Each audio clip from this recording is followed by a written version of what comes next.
이승수 청년 박정희 연구회장은 89년에 출생을 했습니다. 그러니까 아주 굉장히 젊은 피입니다. 그리고 연세대학교 신방과를 졸업하고 현재 연대 커뮤니케이션 대학원에서 석사과정을 밟고 있습니다.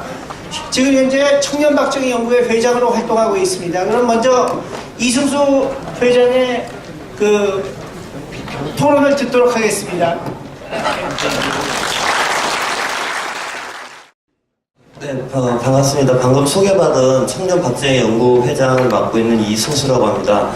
먼저 제가 토론자라고 명명을 해주셨는데 제가 감히 토론 드리거나 무슨 말씀을 드리는 거 아니고 주최 측에서 이제 많은 선생님들이 요즘 그러면 이제 어르신들 말고 젊은 사람들은 그럼 박정희 대통령에 대해서 어떻게 생각을 하느냐, 또 특히 이제 대학생들, 이제 여러분들 아마 지난 겨울과 올 초 보셨겠지만 지금 촛불이라고 불리는 그 촛불에 전부 지금 나가 있는 게 젊은 사람들인데, 그럼 대다수가 그럼 다 대부분 박정희 대통령을 어떻게 부정적으로 평가하는가, 또 반면에 또 그와 다르게 또 박정희 대통령에 대해서 존경과 긍정적으로 평가하는 학생들은 또 있는가, 이런 것들을 좀 말씀을 드리고자 합니다. 그래서 사실 오늘 특히 이제 주제와 관련해서 주익종 박사님께서 굉장히 자세하게 잘 설명해 주셨고, 또 오늘 메인 토론자이신 조갑재 대표님께서는 또 워낙 박정희 대통령에 관해서는 국내 제1의 전문가시기 때문에 제가 또 이 선생님들에게 다 배웠기 때문에 제 개인의 생각보다 그냥 요즘 청년들의 생각은 어떠한가, 이런 것들을 위주로 선생님들께 좀 말씀을 드리고자 합니다. 사실 먼저 소개해드리면 청년 박정희 연구회라는 이제 단체가 있는데, 이제 그래도 아직 조금 그래도 20대 중에서도 그래도 조금 생각이 있는 몇 명이 저를 포함해서 박정희 대통령, 또 더 나아가서 건국 대통령이신 우남 이승만 대통령에 대해서도 뭔가 제대로 공부를 하자, 평가를 해보자, 우리 스스로 우리 대한민국 역사를 긍정하는 그런 좀 밝은 인식을 갖자라는 취지로 모임을 만들었고, 또 특히 이제 우리 앞에 계신 박정희 대통령 기념재단 좌석희 이사장님께서 또 많은 후원을 해주셔서 여러분들 잘 아시는 연세대 류석춘 교수님 지도하에 지금 공부하고 있는 단체입니다. 그럼 먼저 요새 청년들은 박정희 대통령의 경제 발전을 어떻게 생각하느냐. 다들 아시겠지만 불행하게도 공보다 과가 많다라는 이제 부정적 평가가 대다수입니다.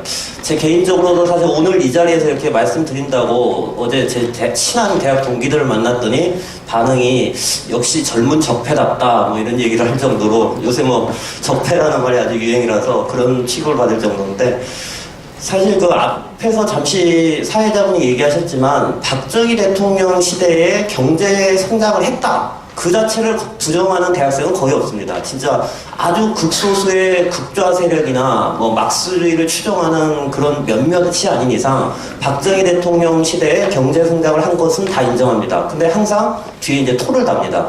경제는 성장했으나로 시작해서 이제 부정적인 평가들이 많습니다. 크게 대표적으로 한 3가지 정도가 되는데, 첫 번째는 제일 많은 게 경제는 발전했지만 민주주의는 훼손했다, 정치적으로는 퇴보시켰다 민주화를, 이런 주장이 많고, 또 두 번째로는 경제를 발전시키기는 했는데 그게 대기업들을 밀어주려고 근로자와 서민들을 착취했다, 이런 얘기를 또 하고, 또 마지막으로 많이 하는 얘기가 박정희 대통령 시대 경제 발전을 하긴 했는데 그 성과가 전부 대기업이나 소수 재벌, 부자들에게만 갔기 때문에 그것은 정의롭지 못한 성장이었다, 이런 식의 이야기들이 많은데, 아마 이 자리에 계신 많은 선생님들은 다 아실 겁니다. 그게 얼마나 허황된 얘기인지. 또 이 앞선 많은 강연에서 또 여러 선생님들께서 잘 지적을 해주셔서 그 부분을 제가 따로 더 말씀드릴 필요 없는 것 같은데, 근데 지금 학생들이 그러면 왜 그렇게 오도된 생각을 갖게 되느냐라는 것을 잘 생각을 해보면, 사실 제일 키운 게 아무도 가르쳐주질 않습니다. 사실 초등학교서부터 고등학교까지 정규 교육과정, 대한민국의 정규 공교육을 받는 12년 동안 그 누구도 박정희 대통령 시대 때 경제성장이 왜 그러한 과정을 거쳐서 이루어질 수밖에 없었는지, 또 그 성장이 얼마나 오늘날 우리가 누리는 자유와 민주화 풍요의 토대인지 교과서도 말을 하지 않고, 학교 선생님들은 물론이고 아무도 말을 하지 않습니다.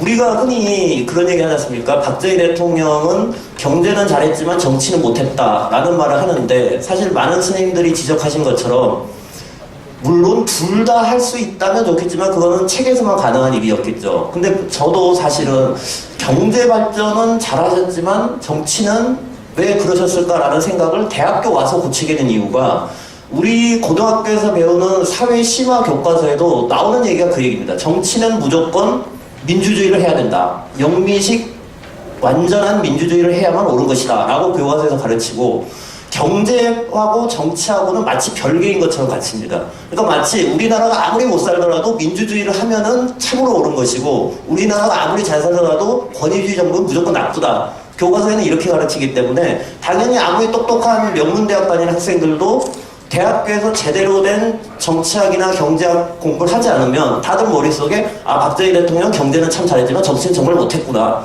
왜 저렇게 민주주의를 훼손했느냐라는 이야기를 하는 게 사실 당연합니다. 왜? 가르치지를 않기 때문에.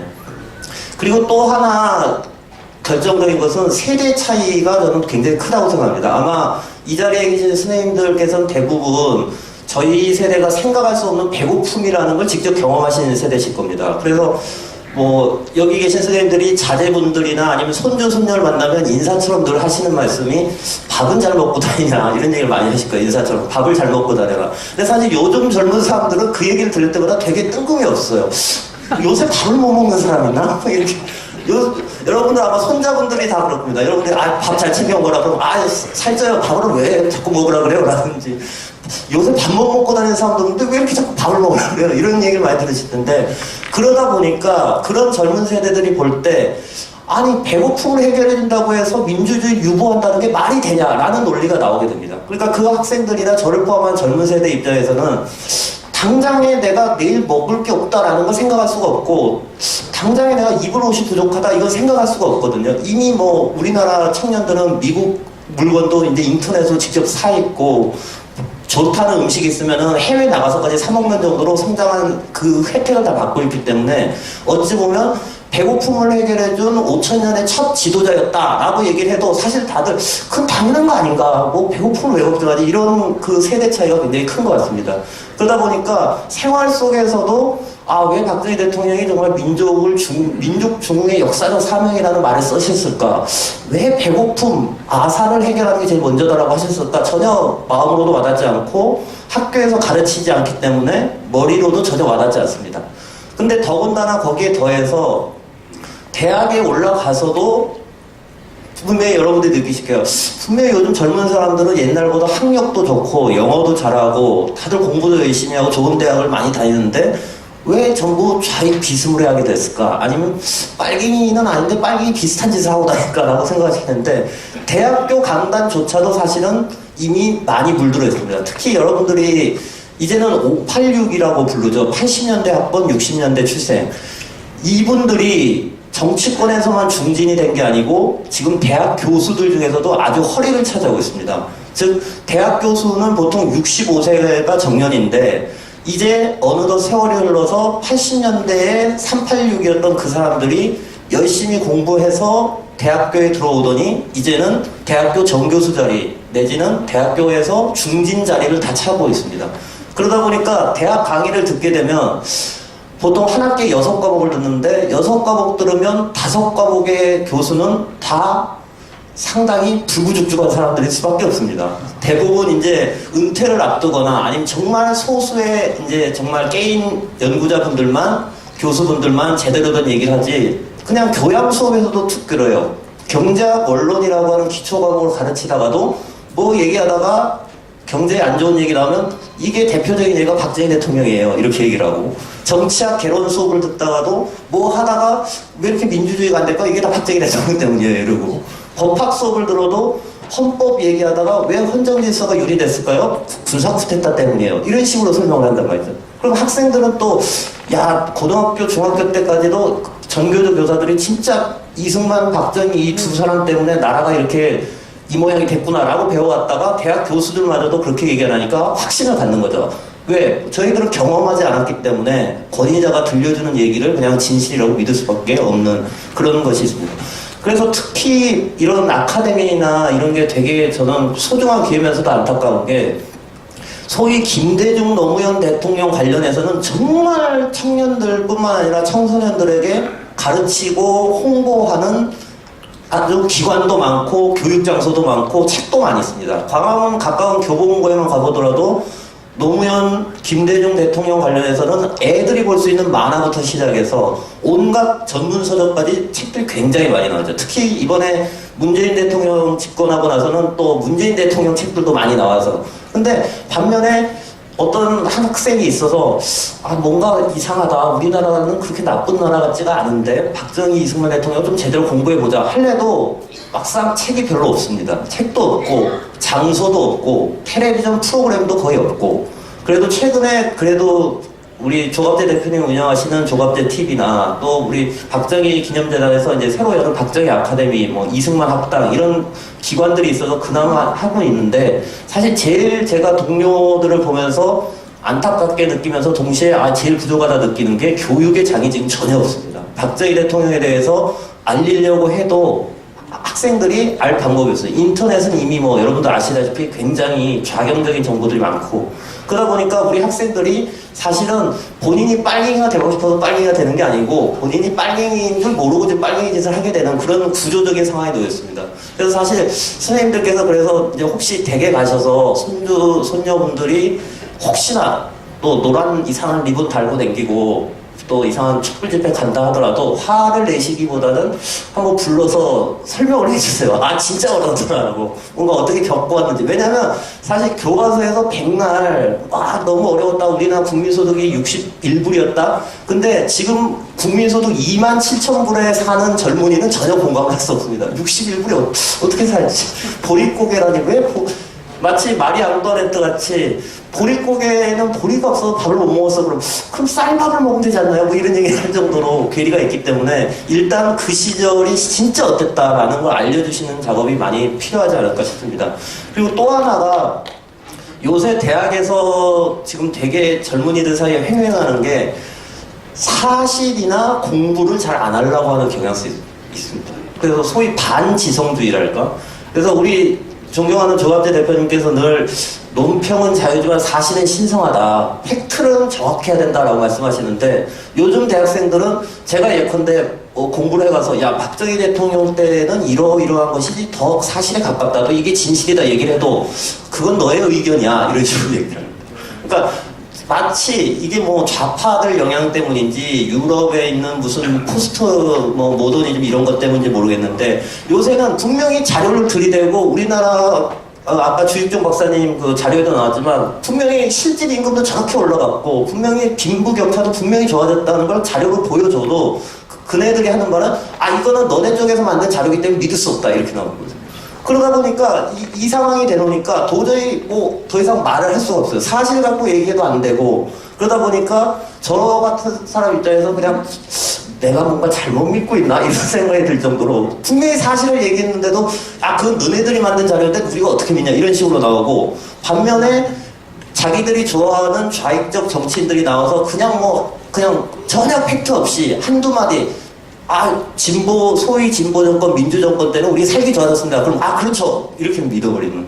그래서 사실 지금 제일 여러 가지 문제가 있는데, 학생들 스스로도 뭔가 반지성주의랄까? 이제는 대학생들 사이에서 뭔가 더 찾아보고 공부하고 탐구해서 하나라도 사실을 더 알고, 우리가 겪어보지 못했지만 이승만 박정희 대통령 시대에는 이러이러한 사실이 있었고 이것으로 미뤄볼 땐 이것이 옳았던 길이다 라고 찾아가는 게 아니라, 일단 학교에서 배운 대로 뭔가 잘못된 시대라 해놓고 그 잘못된 시대라는 거에 확인하는 자료만 갖다 붙이는 겁니다. 그리고 오히려 자기네들의 그런 태도에 대해서 전혀 부끄럽다는 생각을 하지 않고 오히려 자랑스러워합니다. 나는 게임 지식이냐라고 해서. 근데 사실 이렇게 된 데는 여러 가지 원인도 있겠지만, 사실 뭐 여러분들 잘 아시다시피 이번 탄핵 사태를 비롯해서 사실 국민들한테 제일 정보를 많이 주는 게 언론기관인데, 언론기관이 대표적으로 사실 확인을 거의 안 하지 않습니까? 그냥 쓰고 나중에 뭐 아니면 말고, 심지어 요새는 스트레이트 기사를 봐도 왜 전부 추측성이지? 누구는 말했다가 아니라 누구는 A처럼 행동할 수도 있고 B처럼 행동할 수도 있고 C처럼 행동할 수도 있다. 그럼 이게 기사인가? 이런 생각도 들고, 또 텔레비전 방송 프로도 마찬가지고, 심지어 대학교 교수들의 수업에서도 똑같은 얘기가 나옵니다. 항상 이러한 의견도 있지만 저런 의견도 있고 저런 의견도 있고 답이 없다. 특히 인문계나 사회과학 학생들이 굉장히 고달픈 게 자연과학은 답이 명확하죠. 수학 문제 푸는데 이것도 답이고 저것도 답이다 라고 하면은 아 쟤는 정신이 이상한 애구나 소리 듣는데 소위 정치학이니 경제학이니 사회학이니 철학이니 이런 인문사회과학 배우는 학생들은 교수들이 늘 얘기합니다. 진실은 하나가 아니다. 세상에는 여러 개의 진실이 있다. 보는 각도에 따라 다 달라진다. 그러다 보니까 학생들은 그 말을 그대로 주워서 이제 어디서 잘난 척 하는 거죠. 아, 아니야. 그거는 너의 생각이고 내 생각은 이거야. 그러다 보니까 이제는 분명히 대학생인데 심지어 명문대학을 나온 학생들인데도 왜 토론이 안 되지? 대화가 안 되지? 이런 상황이 되고 있습니다. 그래서 사실은 지금까지 말씀드렸듯이 박정희 대통령뿐만 아니라 사실 건국 대통령이신 이승만 대통령의 공적도 매우 큰데 지금 굉장히 저평가된 두 분이라고 할 수 있죠. 어찌 보면 특히나 참 안타깝게도 그 박근혜 대통령 탄핵 사태가 터진 이후로는 거의 젊은이들 사이에서는 이제 이승만, 박정희 대통령이 그래도 나라를 만드시고 나라의 국민들한테 배고픔을 해결해 주셨다. 이 당면한 너무나 명료한 사실을 얘기해도 아 너는 적폐구나. 아 너는 수구 세력이구나. 너는 극우 세력이구나. 뭐 이런 말을 막 해버린단 말이죠. 그래서 사실은 이미 여러 가지로 청년들이 그런 어찌 보면 삼중고 본인들 스스로도 그렇게 하는 게 없고 또 동시에 학교 교사들부터 대학 강단의 교수들까지도 그런 얘기를 하고 있고 또 언론이나 텔레비전 보도에서도 전혀 건국 대통령과 구국 대통령에 대한 이야기를 하지 않고 있고 이런 아주 구조적이고 여러 가지로 힘든 상황에 놓였습니다. 그래서 사실 오늘 제가 이렇게 마이크를 잡아서라도 좀 말씀드리고 싶은 건 사실 여러분들께서 정말 어찌 보면 지금의 세대가 이렇게 재밌고 신나게 젊음을 보낼 수 있도록 만들어주신 공로자분들이신데 보실 때는 되게 한탄스러우실 거예요. 이 헬조선 선동자들이 자꾸 나와서 이보다 좋을 수 없는 대한민국에서 자꾸 못 살겠다라고 하니까 근데 사실 그 학생들도 어찌 보면 정말 진성 빨갱이는 저는 별로 없다고 단언합니다. 대학생 중에 정말 자기가 빨갱이라서 그런 친구들 없고 오히려 여러 가지 저 좌익들의 여러 가지 침략과 전술에 다 말려서 본인도 모르게 그 길을 가고 있으니까 혹시 나중에 어디 가서 좀 마음에 안 드는 젊은이를 만나시더라도 너무 다그치지만 마시고 좀 부르셔서 한번 차근차근 좀 진짜 그 시대는 어땠는지 한번 말씀도 해주시고 또 이렇게 또 우리 조갑재 대표님이나 주익종 박사님 비롯해서 좋은 선생님들이 앞으로 이런 좋은 강연을 프레스센터만이 아니라 앞으로는 뭐 KBS에서 중계할 수 있는 그날까지 좀 돼서 지금은 사실 저희 청년 박정희 연구회 모임 멤버가 지금 한 15명 정도 됩니다.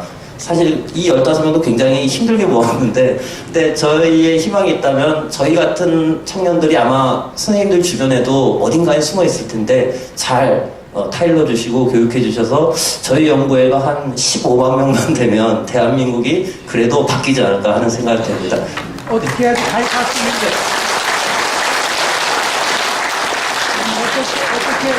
어떻게 해서 박정희 연구에 가입할 수 있는지 손주 손녀들한테는 예. 혹시 그 홍보를 해주시고 저희 그 받으신 이 청년 박정희 그 대통령 기념재단에 그 기획실에 이성은이라고 담당자가 있습니다. 그 친구에게 메일이나 연락처를 주시면 저희가 상세하게 이제 안내를 해드릴 텐데요.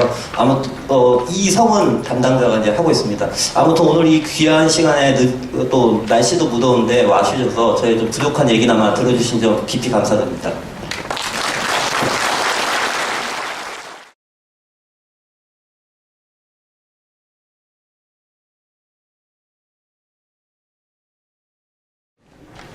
저는 우리 주익종 박사님 설명을 들으면서 더 할 것도 없고 뺄 것도 없고 아주 입체적으로 말씀하셨고 특히 그 중요한 도표들이 들어가서 이해하기가 아주 쉬웠는데 특히 그 도표에서 몇 가지 기억할 만한 통계가 월남 전에 우리가 참전한 대가로서 그 기간에 얻은 수입 외화 소득이 약 10억 달러고 그 같은 기간에 무역 수출의 약 20% 수출 외 소득이 20% 그야말로 피의 대가인데 그렇게 많았고 그 기간이 바로 우리가 경공업 발전에서 중화공업 발전으로 넘어가는 바로 그 과도기인데 그 과도기에 우리가 파병돼 가지고 5천 명이 전사한 그 피의 대가가 10억 달러 그 이외에 또 중동에서 진출해가지고 성공하는 그 건설 회사가 사실은 월남전에 먼저 나가서 그 힘을 들는 그와 인관이 되면서 역시 이 피의 대가라는 게 가장 비싸게 치는구나 하는 걸 느꼈습니다. 그리고 63년에 우리나라 그 일자리가 보니까 760명만인데 79년에 1300만 약 박정희 시절에 일자리가 600만 개가 늘었습니다. 600만 개가. 지도자가 할 수 있는 가장 기초적인 게 일자리 만들어주는 건데 600만 개의 일자리를 박정희가 만들었다. 요새 일자리 만든다는 공약이 많이 나오는데 그것이 박정희의 공의 핵심이 아니겠느냐 하는 그런 통계를 보고 느꼈습니다. 그리고 당시에 이 국제정세가 우리한테 유리해서 이 중국은 자중질환이 일어나서 문화대혁명으로 10년 까먹고 또 우리하고 경쟁 붙을 만한 남미에서는 수출 입국 정책이 아니라 수입 대체 정책을 써가지고 우리하고 경쟁할 만한 나라가 없었다.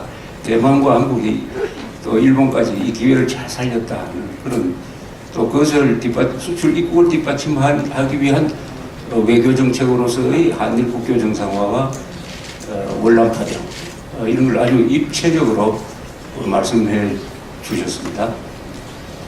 저는 우리 아까 잠시 뉴스를 보니까 오늘 뭐 북한에서 중대 발표한다더니 예상한 대로 오늘 아침에 발사한 게 대륙간 탄도미사일이다.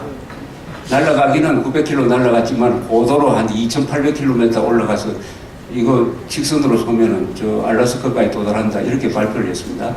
결국 이것도 과학인데 남북 간의 이 군사력 대결은 핵심은 과학의 대결입니다.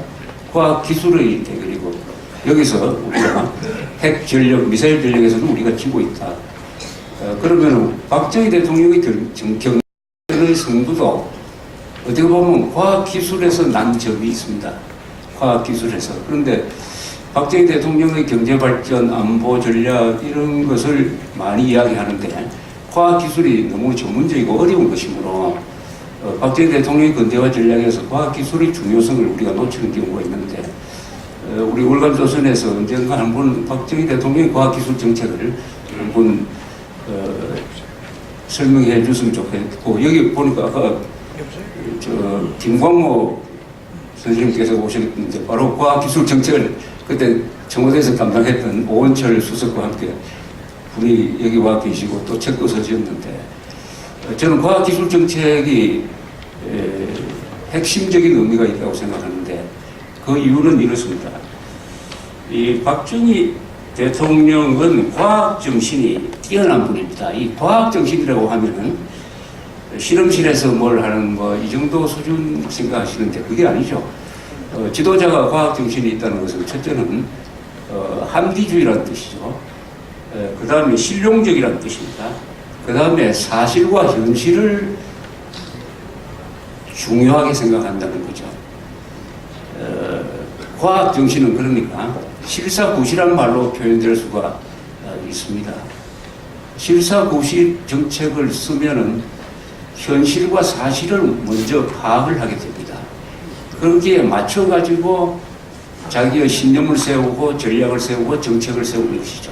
모든 것의 바탕은 과학적 생각입니다. 그러니까 박정희 대통령이 성공한 경제정책도 성공하고 안보도 성공한 그 바탕에는 박정희 대통령이 과학을 아는 사람이었어요. 자기가 공식, 물론 그분이 이제 이공계통 아닙니까? 그리고 그림을 잘 그리는 분들이 보통 이공계적 자질이 있는 분인데, 그 예로서 제가 이제 이 발표문에 몇 개 안 넣었습니다. 1962년 1월에 이 경제기획원에서 1차 5개년 계획 발표회를 하는데, 그 발표자가 근사하게 1차 5개년 계획의 청사진을 이야기를 하니까 박정희 의장이 국가재건 최고회의 의장이 가만히 듣고 있다가 마지막 질문을 딱 하나 했다는 거 아닙니까? 질문. 박정희 대통령의 질문은 그게 아주 핵심이거든요. 질문이 어떻게 보면 역사를 바꾼 경우입니다. 이분이 질문이 이렇게 했습니다. 지금 경제개발계획에 대한 설명을 잘 들었는데, 그런데 과연 이런 경제 발전을 과학기술적으로 뒷받침할 수가 있습니까? 이렇게 물었습니다. 무슨 공장 짓고 하는데, 그런데 돈만 있으면 되느냐? 기술이 있어야 되는 거 아니냐? 인력이 있느냐? 그런 뜻으로 과학기술적으로 이것을 뒷받침할 수 있습니까? 딱 물으니까 그 발표하던 사람이 전혀 생각 안 한 부분이, 거기 주로 한국은행 조사부라든지 이런 엘리트들, 주로 사회과학적인 엘리트요. 이 사람들이 계획을 세울 때는 과학기술을 도외시하죠. 과학기술은 그 노동력의 일부단 말이야. 돈만 가지면 뭐 할 수 있는 거, 이렇게 생각합니다.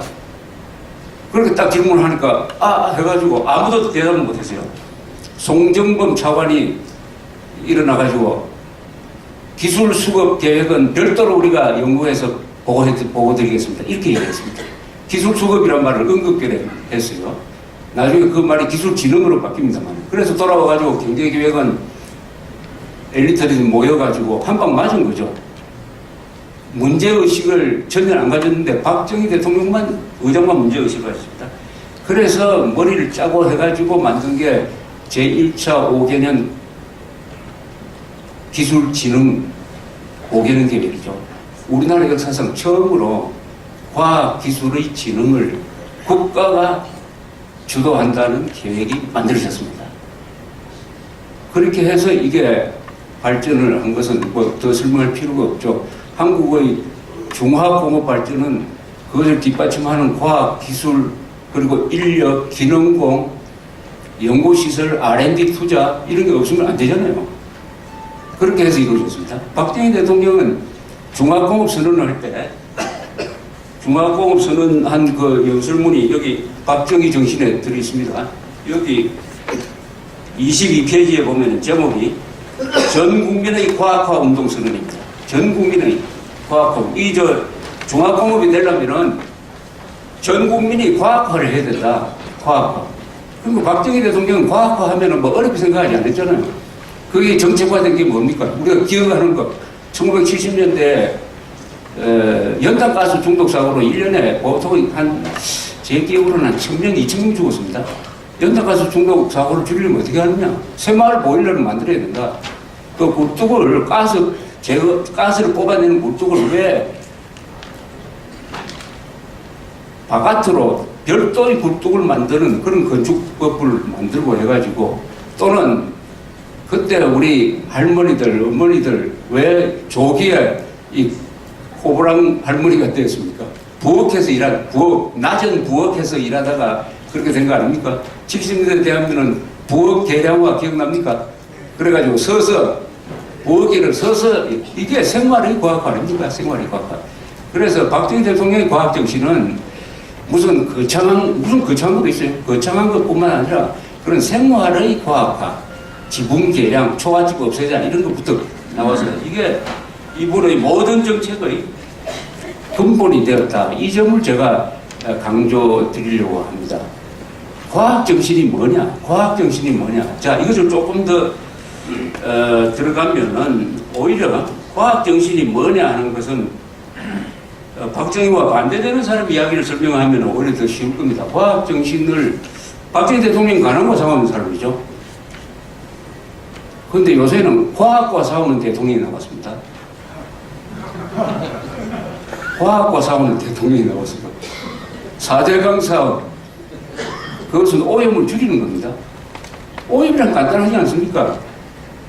물이 많으면 오염물질의 양이 적어져가지고 오염을 줄입니다. 그래서 4대강 되고 나서 사실은 강이 깨끗해졌어요.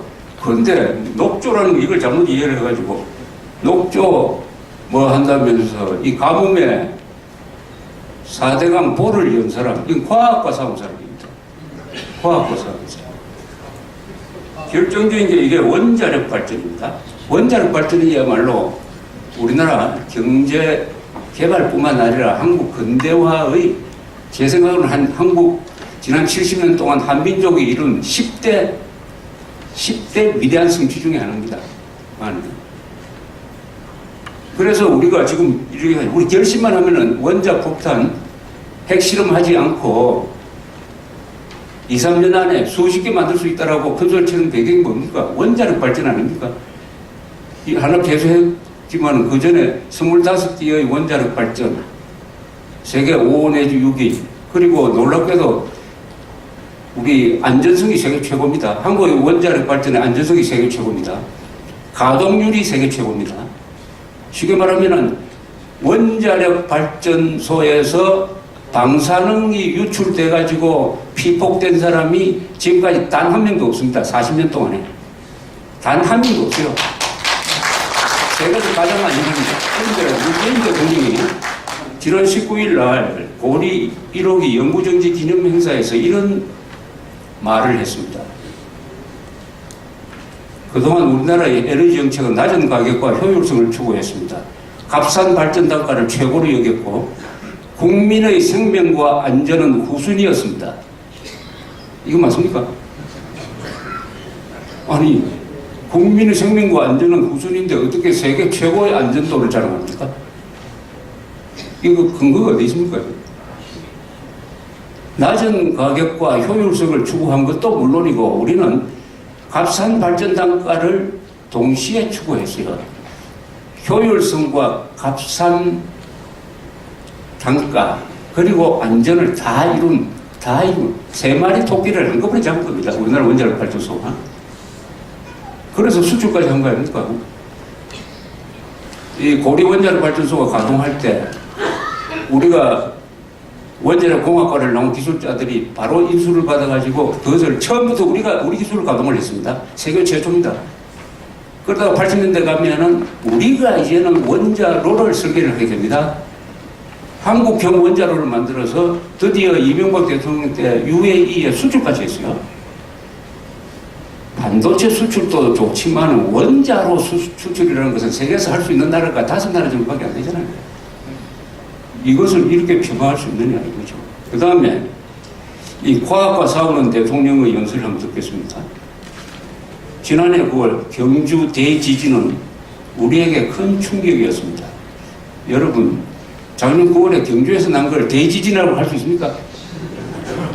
대지진, 동경 대지진, 중국의 당산 대지진, 보통 몇만 명, 몇십만 명 죽어야 대지진을 말 붙이지. 경주 대지진이 뭡니까? 이게? 경주 대지진을 하면 앞으로 경주에 누가 관광 오겠습니까? 그 다음에 이렇게 했습니다. 일본은 세계에서 지진에 가장 잘 대비해온 나라로 평가받았습니다. 그러나 2011년 발생한 후쿠시마 원전 사고로 2016년 3월 현재 총 1,368명이 사망했고 피해 복구액 총 225조 원, 사고 이후 방사능 영향으로 인한 사망자나 암 환자 발생 수는 파악조차 불가능한 상황입니다. 이건 전부 거짓말입니다. 첫째, 지진으로 일어났습니까? 후쿠시마 원전 쓰나미로 일어났죠. 쓰나미. 그 다음에 후쿠시마 원전 사고로 1,368명이 사망했다는데 한 명도 안 죽었습니다. 후쿠시마 원전 사고로 죽으려면 방사능이 유출돼야 되는데 방사능이 유출된 게 없어요. 방사능에 피폭된 사람도 없습니다. 그런데 1,368명이 사망했다니까 일본 정부에서 항의했습니다. 이거. 세계 역사상 드문 일입니다. 다른 나라 대통령의 연설문에 사실이 틀렸다고 외교적으로 항의한 첫 경우 아닐까요? 한 사람도 안 죽었습니다. 사고 이후 방사능 영향으로 죽은 사람과 암 환자 발생 수는 파악조차 불가능할 정도로 많다고 했는데 단 한 사람도 확인된 게 없습니다. 왜 그럼 이런 이야기를 하느냐? 이렇게 가장 안전한 원전을 과장해가지고 한국 원전은 위험하다고 하고 나서 앞으로 원전 계획을 백지화시키겠다. 이거 아닙니까? 광우병 선동 구조 똑같죠. 세계에서 가장 안전한 미국산 쇠고기를 가장 위험한 것이라고 선동한 사람들. 그러나 이 경우에는 대통령입니다. 대통령이 과학과 싸운다. 과학을 부정한다. 이런 거죠. 뭐 그 이외에도 있지 않을 건 많은데 현직 대통령한테 너무 또 결례가 될까 싶어서 힘들어 하는데 하여튼 과학을 이해한 사람이 우리나라 역대 대통령 중에 이승만 대통령, 박정희 대통령, 전두환 대통령, 노태우 대통령까지라고 봅니다. 저는 이 네 분 대통령이 과학을 이해한 사람입니다. 과학을 이해한, 그리고 그 과학적으로 집행을 한 사람이죠. 과학적으로. 과학적으로 한다는 말은 아까 말씀드린 사실, 현실을 중요하게 여기고 거기에 입각해서 정책을 펴는데 자기가 이 사실을 파악을 해보니까 자기가 세웠던 정책이 이게 사실과 현실과 안 맞는구나 하면 바꿀 줄 알아야 됩니다. 그게 과학 정신입니다. 과학 정신은 비판 정신입니다. 과학을 발전시키려면 얼마나 실험을 해가지고 맞지 않는 이론은 폐기시키고 자기가 잘못한 것은 수정하고 하는 과학 정신이야말로 비판 정신입니다. 실증주의입니다. 실험 정신이죠. 이런 정신을 가진 지도자는 잘못하면 고칩니다. 박정희 대통령도 한때 수입 대체 정책 비슷한 걸 하려고 그랬잖아요. 그래가지고 1961년에 뭡니까 화폐개혁을 했더니 뭐 조달할 수 있는 민족 자본이 얼마 안 된다. 실패라는 걸 알고 금방 수출 입국 정책으로 바뀌었습니다. 이게 과학 정신입니다. 그러나 한국의 이 좌파라고 불리는 사람들은 어떤 사람들이냐? 이게 기본적으로 반과학적입니다. 반과학입니다. 반지성, 아까 우리 이승수 회장이 좌파를 반지성이라고 그랬는데 그 반지성이 반과학이란 말입니다. 반합리죠. 반사실이죠. 사실. 그래서 아까 이런 연설을 하는 사람은 아까 제가 소개해드린 그 연설은 대통령 연설이라기보다는 환경단체 대표가 할 만한 연설 아닙니까?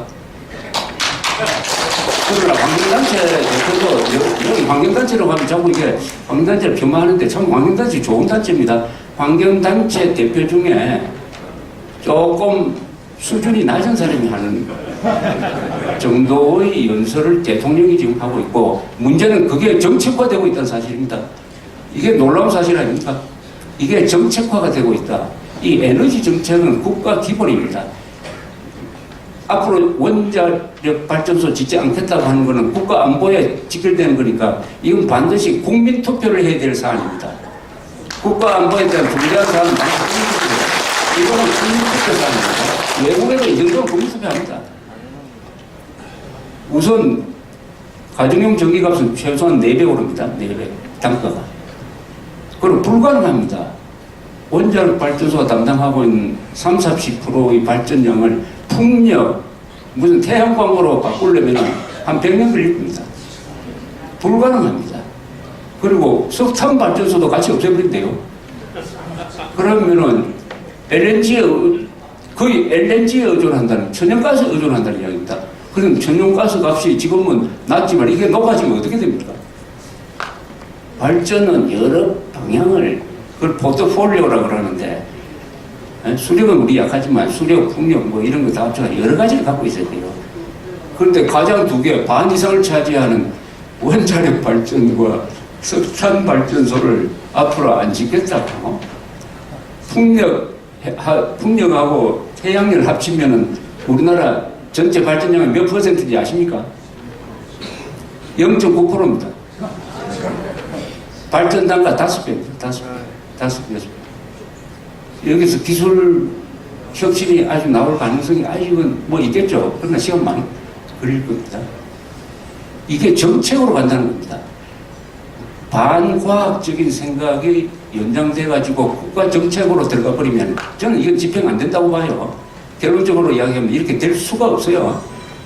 될 수가 없습니다. 이렇게 하다가는 우리 한국 경제가 망가지고 수출 경쟁력이 뚝 떨어지고 일자리가 줄어들고 하는 사태를, 그래도 지금 당장 뭐 짓고 있는 고리 제5, 제6 이걸 중단시켰는데 이거 가지고 나중에 국가가 짊어져야 될 돈이 한 2조 된다고 그래요. 2조. 누구 계산을 보니까 북한의 장사처, 북한이 쏘는 장사정포를 막을 수 있는 우리 장비를 만드는데 2조가 든답니다. 아니, 그 돈 가지고 장사정포 막는 방어시설을 하는 게 맞는 거 아닙니까? 일자리가 없고 5만 개가 뭐 된다 뭐 이런 거. 하여튼 지도자의 과학 정신, 박정희 대통령이야말로 이 과학을 가장 쉽게 이해하고, 그래서 몇 년 전에 11.6 사건 때, 11.6 사건 기념일에 누가 연설을 하는데 이렇게 이야기했습니다. 연설을 하는데 과학자 대표가 나와가지고 연설을 하는데 박정희 대통령은 어떤 분이냐 하면은 지금까지 대한민국의 경제성장은 첫째, 정부의 적극적인 일관된 과학기술 정책, 둘째, 기업의 부단한 기술 개발 노력, 셋째, 과학기술자들의 시대적 사명감의 세 가지 요소에 기인했다고 할 수 있습니다. 그런데 과학기술 정책의 일관성 및 영도력, 그리고 과학기술자들의 사기는 저하되고 있습니다. 아직 갈 길은 먼저 안타까운 일이며, 그래서 오늘 과학 대통령님을 추구하는 감회가 더욱 깊어집니다. 이렇게 말하면서 이분이, 이 추도사를 한 분이, 과학자들은 이게 로비력이 없고 사교력이 부족해가지고 이 권력을 가진 사람이 보호해주고 밀어주지 않으면 과학은 발전하지 않는다. 그런데 박 대통령이 바로 과학자들, 그 외로운 과학자들을 도와주고 밀어준 분이다 해서 그 키스트 안에 동상을 만들었습니다. 이분이 감사하다고.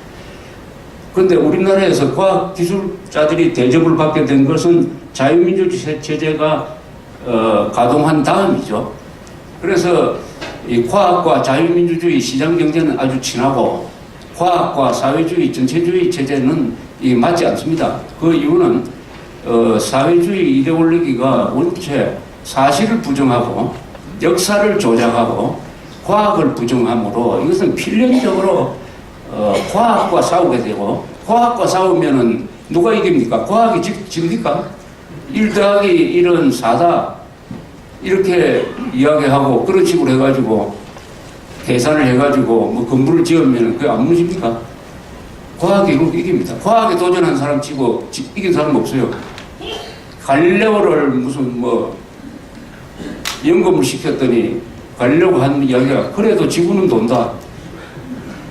아, 내가 잡혀 들어간다고 해가지고 지구가 안 돕니까? 지금 한국에서 과학을 부정하는 사람들은 우물안 개구리가 돼가지고 골목대장처럼 한국에서 사람들을 속여가면서 정책을 펴면 되겠지 하지만 실전 단계에 들어가면 어떻게 되겠습니까? 이 과학을 이야기하는 것은 결국 우리 국민 이야기인데, 우리 국민들이 가장 많이 배웠지만 과학적 사고가 부족합니다. 아까 우리 이승수 회장의 이야기의 근간은 결국은 잘 속는다는 이야기입니다. 배울수록 잘 속는다는 이야기입니다. 그걸 배운 무식자라고 하지 않습니까? 천안함 폭침이 북한 소행이냐 아니냐는 이 과학적인 이야기입니다. 그런데 북한 소행이 아니라고 답하는 사람이 대졸자의 30%나 된답니다. 30%. 그런데 국민학교 졸업 경력을 가진 사람 사이에서는 그게 8%밖에 안 돼요. 많이 배울수록 과학은 안 배우고 과학 정신은 안 배우고 선동에 넘어가는 걸로 된다. 마음속에 불평불만이 가득하니까, 불평불만이 가득하면 그게 과학 정신을 망가뜨리는 거죠. 과학 정신은 냉철한 것이고 이것은 수학적인 것이니까요.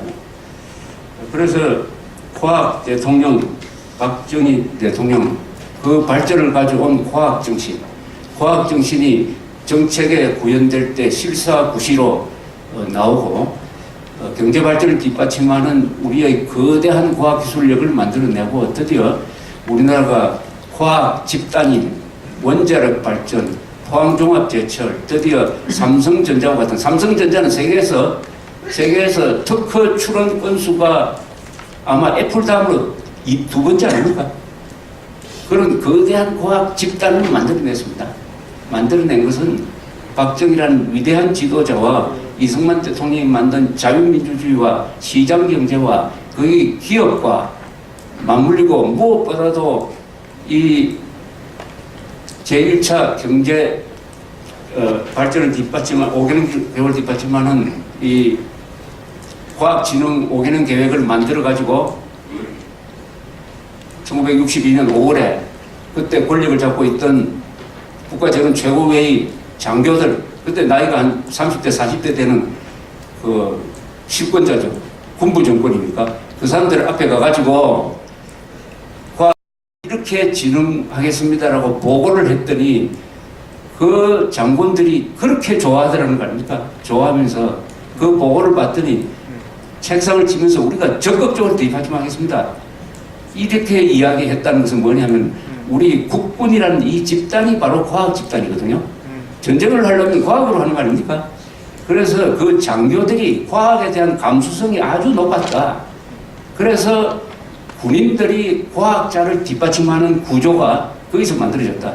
군인들이 과학자, 기술자를 뒷받침하고 그것이 기업과 연결됨으로써 드디어 군인, 과학, 기술자, 기업인이 우리 새로운 역사를 만들어내는 이 무대에 새로운 주인공으로 등장했다 하는 것을 생각하게 됩니다. 우리나라의 성공 비결인데, 그러나 이 과학 정신이 좌파 이데올로기의 도전을 받아가지고 과학 정신이 허물어지면은 우리나라 정치, 경제, 과학, 산업 모든 부분에서, 특히 국방 분야에서까지 총체적으로 붕괴될 것이다. 과학 정신을 다시 살려야 된다. 합리주의 정신, 실사구시. 이병철 선생이 1950년대에 삼성을 만들 때 기업 이념을 세 가지 말로 정리를 했습니다. 사업보고, 사업을 통해서 나라에 보답한다. 두 번째, 인재제일입니다. 사람을 기른다. 세 번째가 합리경영이었어요. 합리경영, 그게 과학경영 아니겠습니까? 그러니까 이병철, 박정희, 이승만 같은 위대한 합리주의자들, 위대한 과학 정신을 가졌던 분들, 이분들의 정신을 다시 우리가 깨우쳐가지고 바로 그 사람들의 이야기가, 그 사람들의 생각이 담겨진 게 국민교육헌장 아닙니까? 국민교육헌장에 담긴 정신이 이게 과학정신입니다. 그래서 저 이야기를 국민교육헌장 읽는 걸로 끝내겠습니다. 1968년 12월 5일 대통령 박정희 이렇게 되어 있습니다.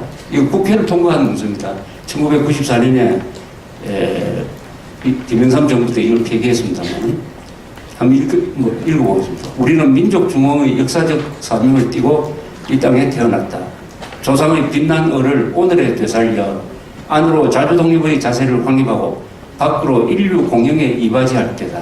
이에 우리의 나아갈 발을 밝혀 교육의 지표로 삼는다.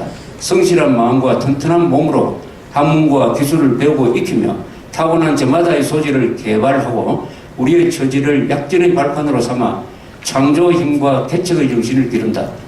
공익과 질서를 앞세우며 능률과 실질을 숭상하고 경애와 신의에 뿌리박은 상부상조의 전통을 이어받아 명랑하고 따뜻한 협동정신을 북돋운다.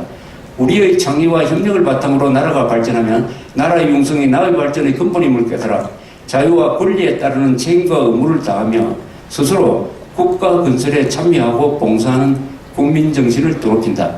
반공민주정신에 투철한 애국, 애족이 우리의 삶의 길이며 자유세계의 이상을 실현하는 기반이다. 길이 후손에 물려줄 영광된 통일조국의 앞날을 내다보며 신념과 긍지를 지닌 근면한 국민으로서 민족의 설기를 모아 줄기찬 노력으로 새 역사를 창조하자. 감사합니다. 질문의 성격을 가진 게 넉장쯤 되고요. 그 다음에 의견을 주신 게 2장입니다.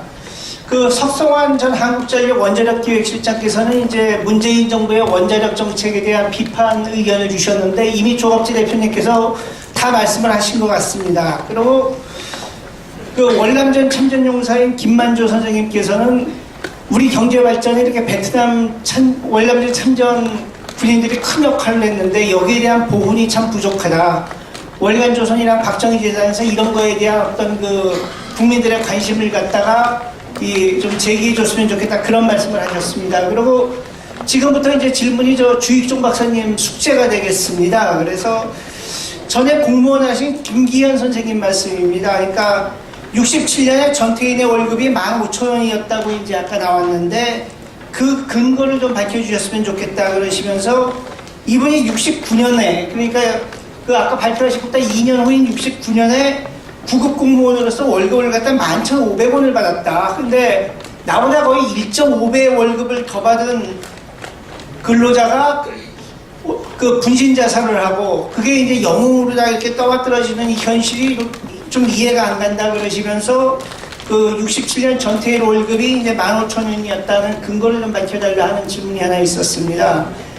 그 다음에 역시 또 이제 주익종 박사님께 가는 질문입니다만은 이경식 자유언론 수호 국민포럼 대표님 질문입니다. 이분 말씀은 49년도에 이승만 정권이 이제 경제부 5개년 계획을 세운 게 있었다가 이제 6.25로 좌절됐고, 그 다음에 이제 그 후에도 경제개발 3개년 계획을 갖다 50년대 후반에 세웠는데 4.19로 착수하지 못하고 있었다. 근데 역사라고 하는 게 단절이 되는 게 아니라 계속 이어지는 건데, 어떤 박정희 정권 앞에서 이제 이승만 정권 시대나 이럴 때 경제발전을 위한 노력들을 했던 걸 갖다가 간과하고 박정희 정권에 들어와서 이제 경제개발이 된 것처럼 얘기를 하는 건 좀 문제가 있는 거 아니냐, 이런 문제를 제기해 주셨습니다.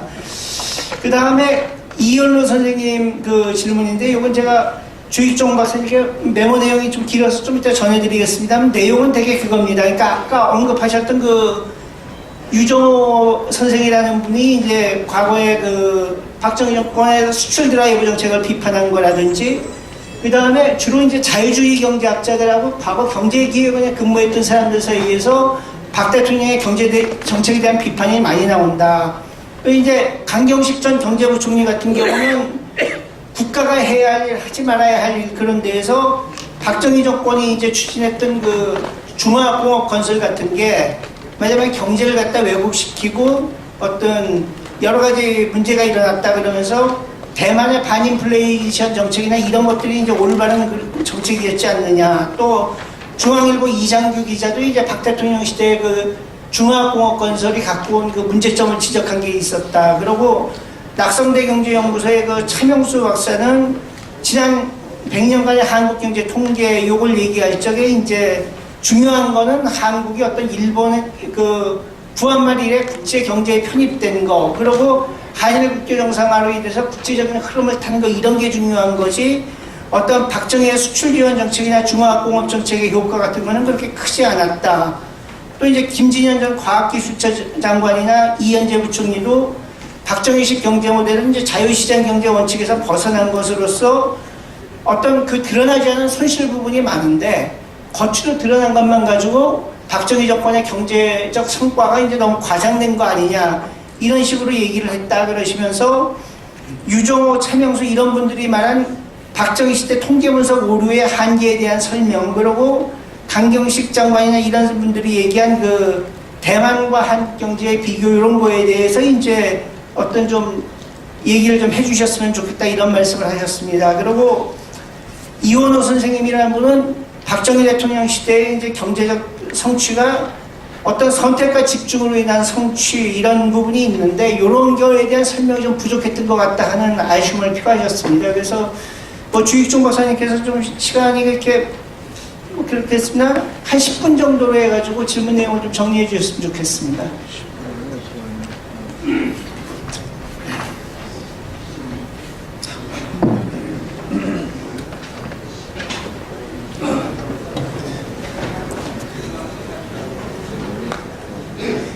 예, 우선 간단한 문제부터 좀 답변을 드리면요.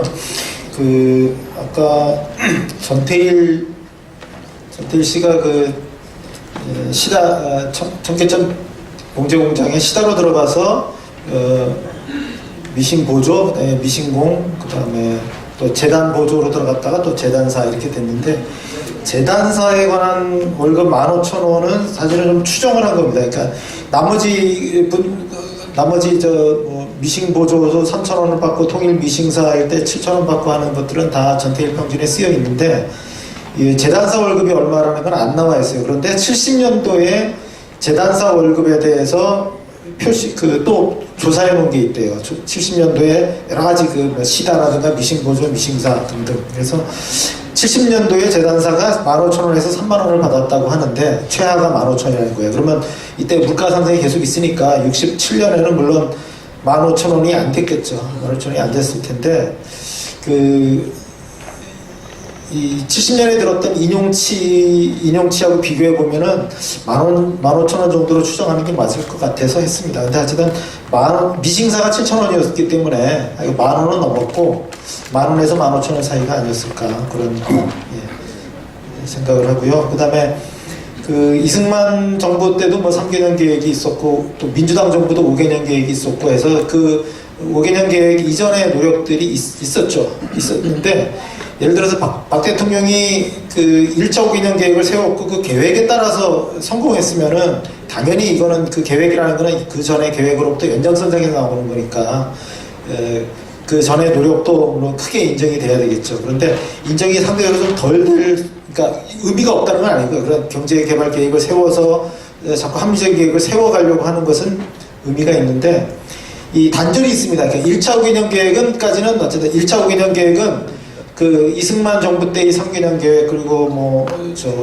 민주당 정부의 5개년 계획 맥락이 이어지는 건데 이 부분에 대해서는 당시에도 그대로 실천도 안 됐고 또 미국으로부터 굉장히 나쁜 혹평을 받았습니다. 그러다가 2차 5개년 계획은 같이 짭니다. 미국 쪽 경제학자들하고 같이 이제 짜는데 그때부터 이제 혹평을 받고 이렇게 해서 아무래도 계획 면에서는 그렇고요. 그 다음에 구상도 이런 거죠. 경제기획원을 만들려고 하는 구상도 이제 그때도 있었는데 민주당 정부에서부터 있었던 건데 어쨌든 그거를 실행을 해가지고 실제로 움직인 거는 이제 박정희 정부라는 거고요. 그래서 그런 점에서 좀 단절이 물론 그 전에도 경제개발을 위한 노력이 있지만 좀 단절 이런 거를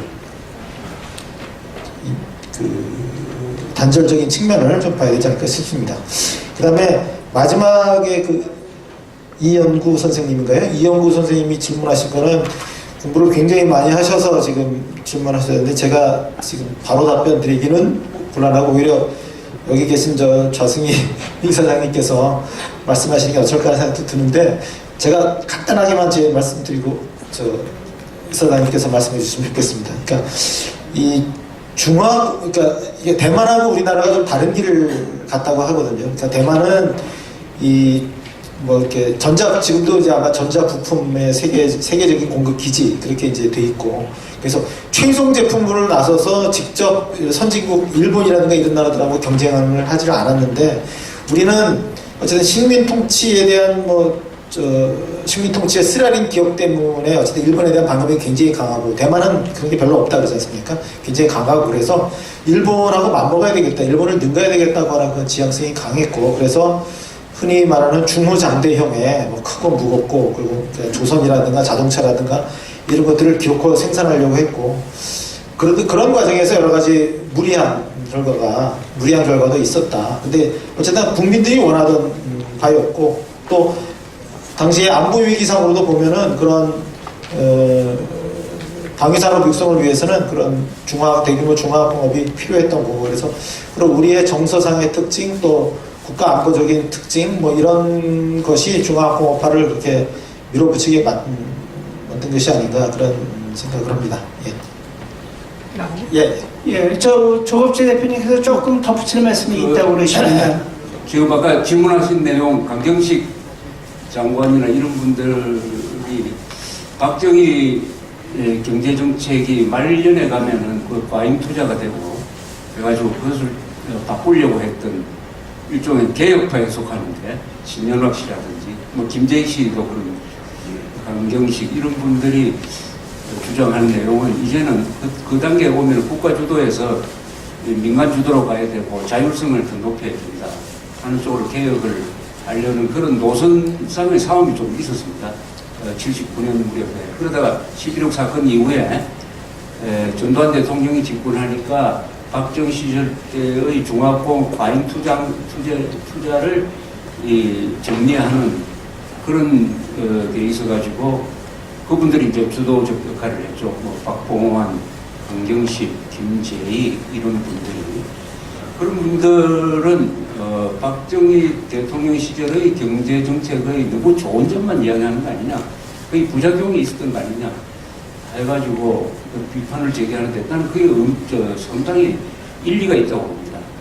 왜냐하면 전두환 상대적으로 전두환 정부 시절의 경제 성공이 과소평가되고 있는 데 대한 약간의 불만이기도 하지만은 박정희 시절에 이렇게 놓치고 있는 게 물가 상승률이 굉장히 높았습니다. 그리고 뭡니까 무역적 적자, 그 다음에 외채 증가, 이런 문제가 전두환 정부 노무현 정부로 노태우로 넘어가는 1980년대에 거의 다 해소가 됐습니다. 물가는 낮아지고, 그 다음에 수출 증가해서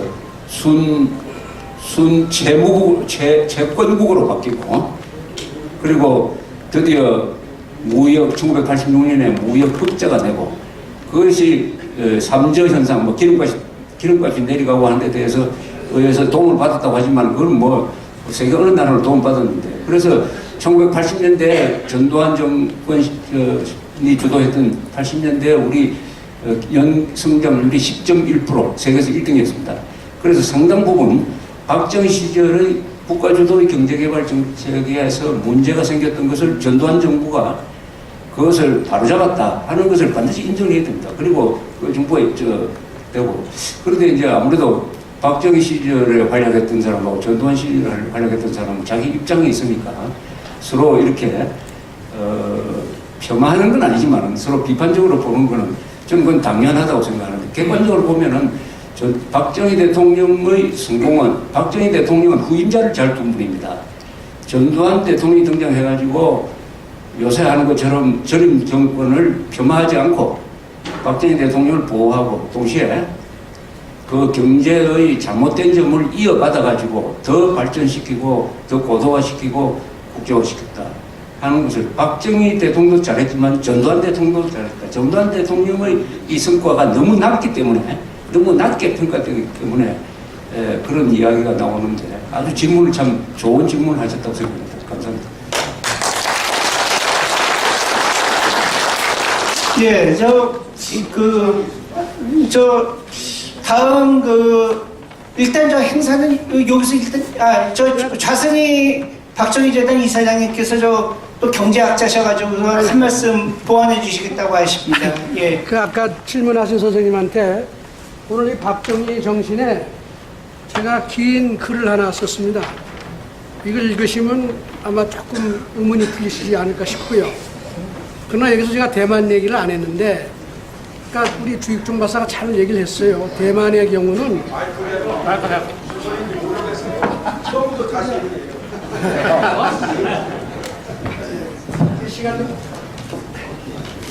시간도 많이 가고 그런데 제가 괜히 인터뷰실에서 미안한데요. 어쩌다 뭐 했는데 시간 좀 가면 어때?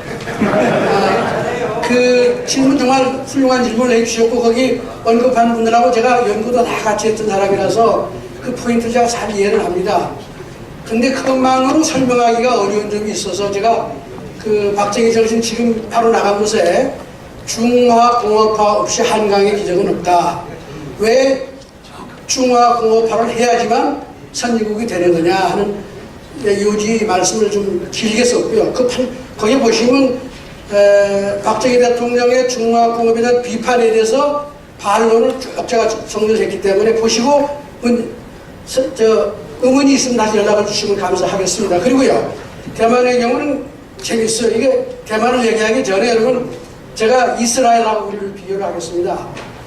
이스라엘, 우리 정부가 출범할 때 창조 경제를 만든다고 이스라엘을 배운다고 많이 했거든요. 그런데 그게 대단히 잘못된 관점인 게요.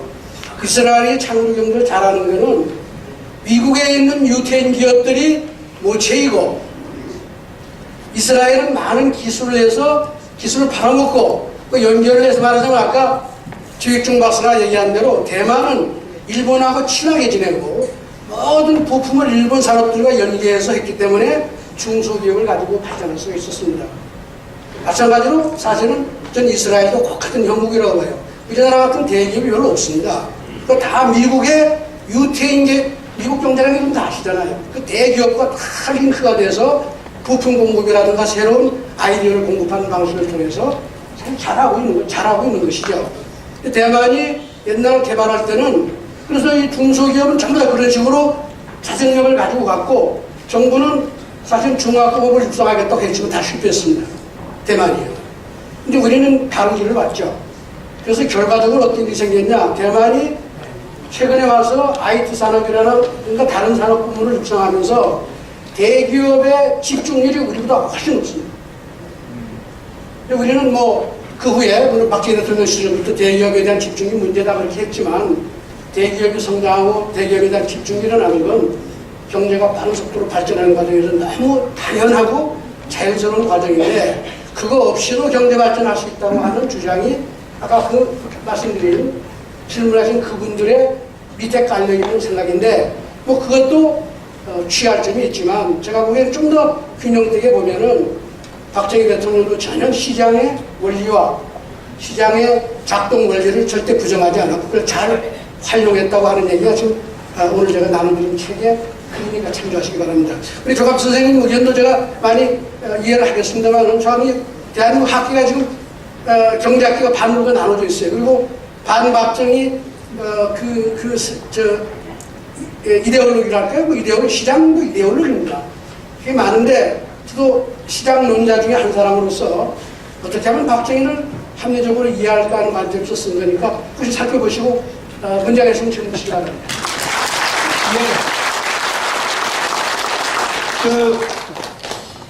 요거는 그냥 의견을 주신 겁니다. 저 파독연합회 총무이사신 김호식 선생님께서 오늘 발표 내용 잘 들었는데 파독 광부나 간호사들의 역할에 대한 그 부분이 좀 언급이 부족하다 해서 아쉬움을 표명하셨습니다. 그리고 긴 시간 동안 경청해 주셔서 감사합니다. 다음 행사는 8월 3일 날 이 자리에서 박정희 대통령 시대에 박 대통령과 유경수 여사를 모셨던 김두영 전 비서관께서 가까이에서 본 인간 박정희, 인간 유경수라는 제목으로 강연을 해주시겠습니다. 오랫동안 경청해 주신 여러분께 감사드립니다. 안녕히 돌아가십시오.